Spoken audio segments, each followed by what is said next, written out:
വ്ളോഗ്സിലേക്ക് എല്ലാവർക്കും സ്വാഗതം. അങ്ങനെ ഞാൻ എൻ്റെ ഡ്രീം ഒരു ഇത് പറഞ്ഞിട്ടുണ്ടായിരുന്നില്ലേ, ഞങ്ങൾ ടൂറ് പോണത്, ഞങ്ങൾ യൂറോപ്പ് ടൂറിന് വന്നിരിക്കുകയാണ്. കൊച്ചിൻ ഇൻ്റർനാഷണൽ എയർപോർട്ടിലാണ്. കേൾക്കുന്നത് കൊച്ചി ഇൻ്റർനാഷണൽ എയർപോർട്ടിലാണ്.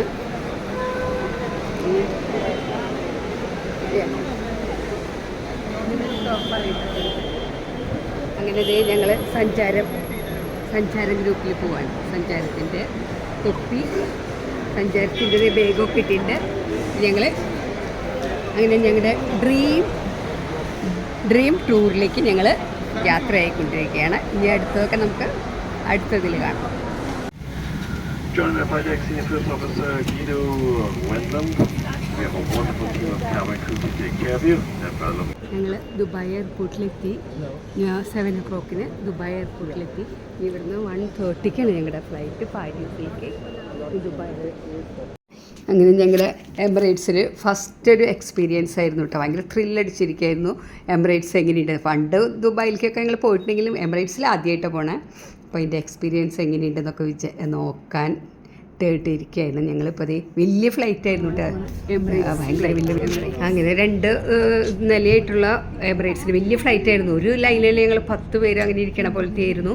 നല്ല ഒരു 600 പേരൊക്കെ ഉണ്ടാവും വേണമെങ്കിൽ ആ ഫ്ലൈറ്റിൽ. അത്രയ്ക്ക് വലിയ ഫ്ലൈറ്റ് ആയിരുന്നു. അങ്ങനെ ഇതായിരുന്നു. അപ്പോൾ ഞങ്ങൾ കയറി. പിന്നെ അതിൻ്റെ ഉള്ള ഭക്ഷണമൊക്കെ ഭയങ്കര നല്ല ഭക്ഷണങ്ങളൊക്കെ ആയിരുന്നു. കഴിഞ്ഞ് ഞങ്ങളിപ്പോൾ പാരീസിലിറങ്ങി.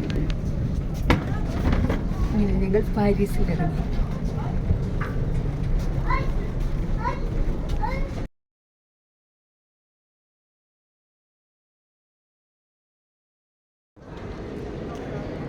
ഇപ്പോൾ ഇവിടെ 8 മണി ഞങ്ങൾ പാരീസിലിറങ്ങി. ലഗേജൊക്കെ കളക്ട് ചെയ്തു. Paris airport. അങ്ങനെ ഞങ്ങൾ പാരീസിലിറങ്ങിയപ്പോൾ തന്നെ നമ്മൾ സഞ്ചാര ഗ്രൂപ്പിൻ്റെ പിക്കപ്പ് ചെയ്യാൻ വേണ്ടി ഞങ്ങൾക്ക് കണ്ട ബസ്, നല്ല ബസ്സായിരുന്നു കേട്ടോ. ബസ്സൊക്കെ ഏർപ്പാടായിട്ടുണ്ടെങ്കിൽ ഞങ്ങൾ ബസ്സിൽ കയറുന്നു. മുഖം കണ്ടറിയാൻ ഭയങ്കര ക്ഷീണമായിട്ടുണ്ടത്. ഞങ്ങൾ നേരെ ഇനി ഹോട്ടലിൽ ചെന്ന് ഡിന്നറായി. ഹോട്ടലിൽ ചെന്നു. പിന്നീട് ഡിന്നർ നല്ല ഭക്ഷണങ്ങളൊക്കെ ആയിരുന്നു. ഇന്ത്യ ഹോട്ടലായിരുന്നു എന്ന് തോന്നുന്നു. ഇന്ത്യ ഹോട്ടലായിരുന്നു.